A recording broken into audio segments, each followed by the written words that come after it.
The crackle of the campfire was the only sound for a long time, a comforting rhythm against the vast, silent canvas of the ancient forest. Above us, a million stars glittered, undimmed by city lights, each one a pinprick of distant hope in the overwhelming darkness.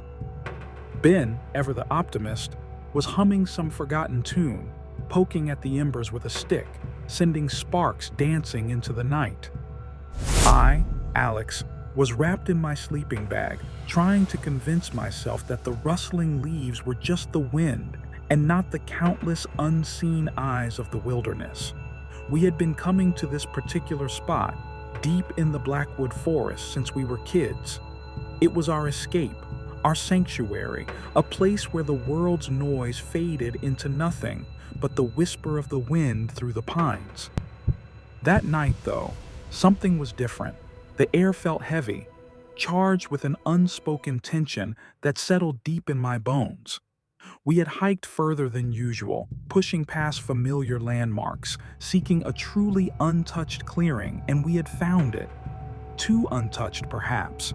The silence, which had always been a source of peace, now felt oppressive, like a thick, suffocating blanket smothering every natural sound, every distant creature call. It was a silence that felt unnatural, almost watchful. It started subtly, a faint, almost imperceptible sound, carried on a whisper of wind that seemed to weave its way directly into our small clearing. Ben stopped humming mid-tune, his head tilted, his brow furrowed, listening intently to something I could not yet discern. "Did you hear that?" he asked, his voice low, barely above the crackle of the fire. I had not really. My mind had been playing tricks on me all evening, conjuring shadows and phantom movements in the periphery of my vision. "Hear what?" I asked, my own voice a little too sharp, betraying the unease I felt. "Like a cry really far off," he replied, his gaze fixed on the impenetrable wall of trees. He stood up, slowly, deliberately, peering into the inky blackness beyond the firelight. The trees, which had always been friendly giants, protectors of our solitude, now loomed like skeletal sentinels, their gnarled branches clawing at the sky, their shadows stretching long and distorted in the flickering firelight. We listened. The forest held its breath, every leaf, every twig, utterly still. Then it came again. Clearer this time, closer, a high-pitched, desperate wail that pierced the heavy silence. It was not an animal. It was unmistakably human.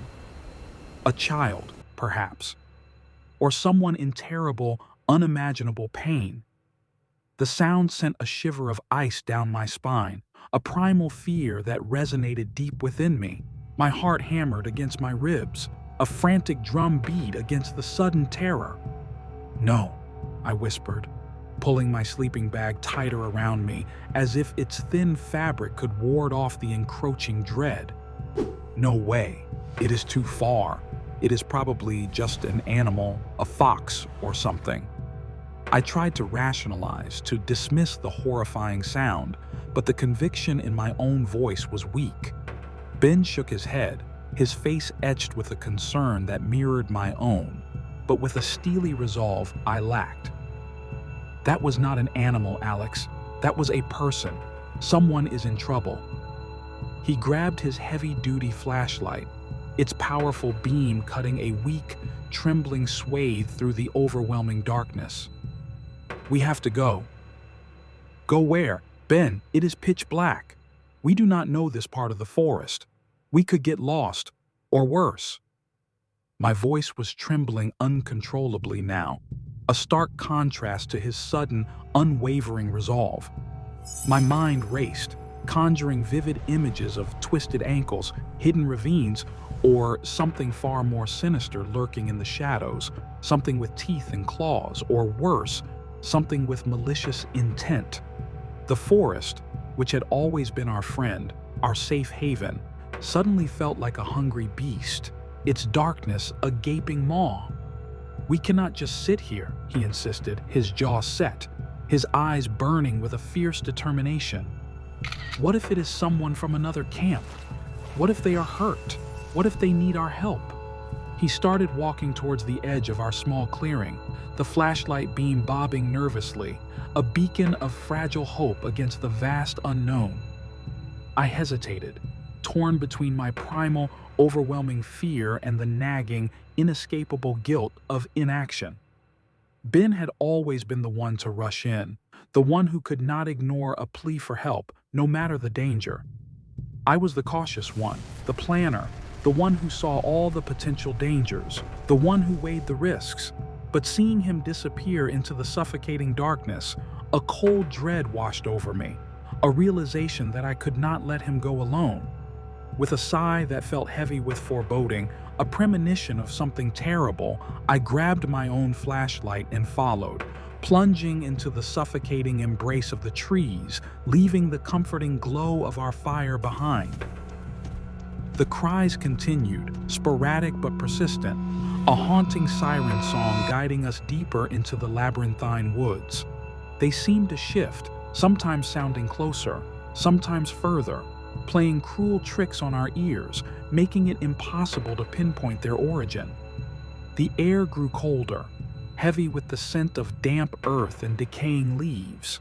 The trees grew denser, their branches weaving an impenetrable canopy that swallowed the starlight, leaving us in a world of oppressive shadows.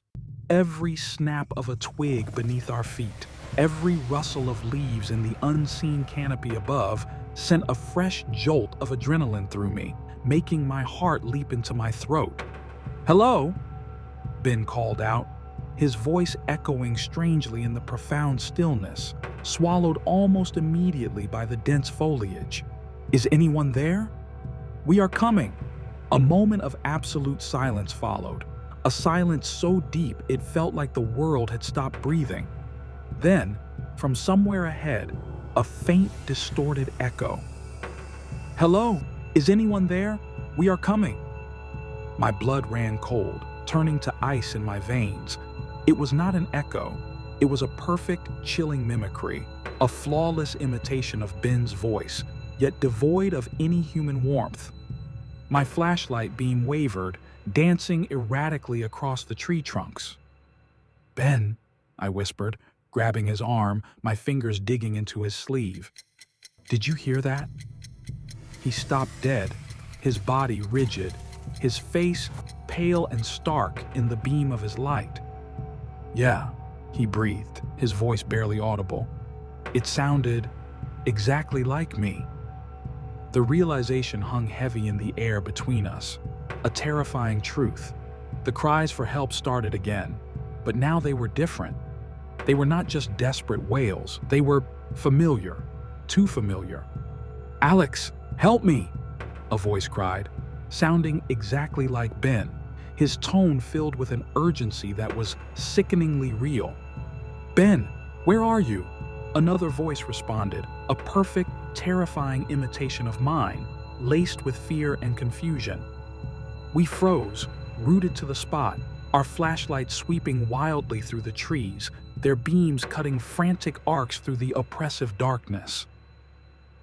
The sounds were coming from all directions now, swirling around us, disorienting and terrifying, a cacophony of our own voices twisted into a cruel mockery.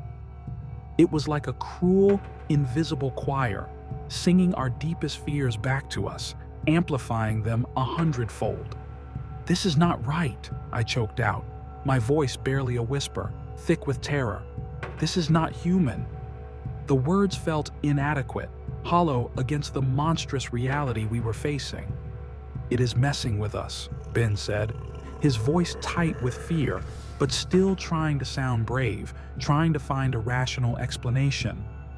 "It is just echoes, or some kind of animal, a bird that mimics sounds."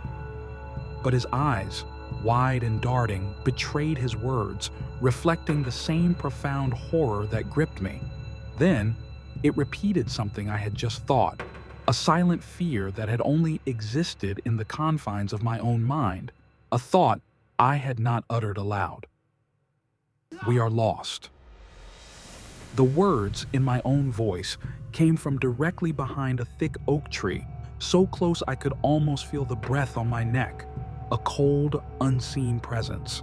I screamed, a raw, guttural sound torn from my throat, stumbling backward, tripping over a gnarled root that seemed to rise from the earth specifically to ensnare me.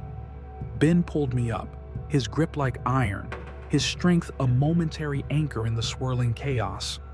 "Run!" he yelled, his voice cracking with desperation, and we turned, abandoning any pretense of finding the source of the cries, our only goal to escape the mocking voices and the suffocating darkness that pressed in on us from all sides. We ran blindly, crashing through underbrush, our lungs burning with the effort, our hearts pounding like war drums against our ribs.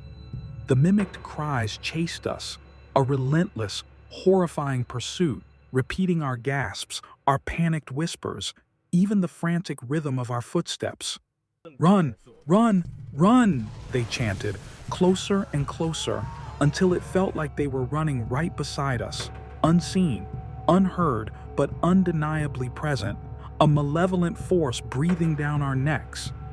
Finally, through a break in the dense trees, we saw it, the faint orange glow of our campfire, a beacon of warmth and safety in the terrifying blackness. Relief, so potent it almost buckled my knees, washed over me, a wave of pure, unadulterated gratitude. We burst into the clearing, gasping for air, collapsing by the fire, our bodies trembling uncontrollably. "We made it," Ben wheezed, clutching his chest, his face streaked with sweat and grime. "We made it back." I nodded, trying to catch my breath, my eyes scanning our familiar camp, trying to reassure myself that the nightmare was over. The tent, the backpacks, the cooler, the fire still burning low. Everything was exactly as we had left it. A wave of calm, fragile but welcome, began to settle over me. It was just the forest playing tricks, I told myself. The fear making us imagine things. We were safe. We were home. But as my breathing slowed, a subtle, insidious unease began to creep in, a cold tendril of doubt that wrapped around my heart. The fire, for instance. It was burning, yes, but the logs were different. We had gathered thick, gnarled oak branches, heavy and slow burning. These were slender, pale birch, their bark peeling in delicate curls, and the embers, usually a deep, comforting red, were a strange, almost sickly yellow, pulsing with an unnatural light. I looked at our tent. It was the same model, the same color, a familiar shade of forest green, but the small tear near the zipper, the one I had patched with duct tape last summer, was gone. The fabric was pristine, too pristine. It was as if it had never seen a day of use, never endured a single storm. Ben, still hunched over, his head bowed, slowly looked up. His eyes, wide with exhaustion and lingering terror, landed on his backpack. He had left it leaning against a tree, its familiar faded blue canvas a comforting sight, worn and loved. But now it was a vibrant, almost new shade of blue, a color that screamed of newness, of not belonging. And the small, embroidered patch of his college mascot, a gift from his sister that he cherished, was missing. In its place was a crudely stitched, unfamiliar symbol, a single, stylized eye staring out from the fabric, cold and unblinking.